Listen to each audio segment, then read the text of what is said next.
ASI Mohan Reddy కేసును అన్ని కోణాల్లో దర్యాప్తు చేస్తున్నామన్నారు సిఐడి డీఐజీ రవివర్మ.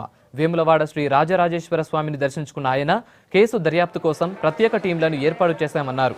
2-3 రోజుల్లో ఈ కేసుల్లో అన్ని విషయాలు తెలుస్తాయన్నారు రవివర్మ.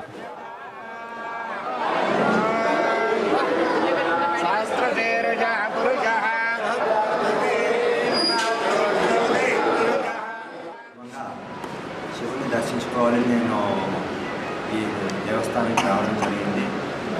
చాలా పవర్ఫుల్ దేవుడు, అందుకనే ఎక్కువసార్లు ఆయన దర్శకుంటూ ఉంటాం. మంచి దర్శనం జరిగింది, సంతోషం. కరీంనగర్ జిల్లాలో ఏఎస్ఐ మోహన్ రెడ్డి అది సిఐడి ఇన్వెస్టిగేషన్ టేకప్ చేస్తుంది.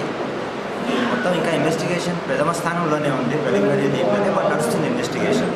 అన్ని కోణాల్లో కూడా దర్యాప్తు చేస్తున్నాం. ఆయన చావుకి ఈ మోహన్ రెడ్డి కారకుడా లేకుంటే ఇంకెవరైనా కారకులా అన్నది కూడా అన్ని వైపుల నుంచి చేస్తున్నాం. ఒక కొద్ది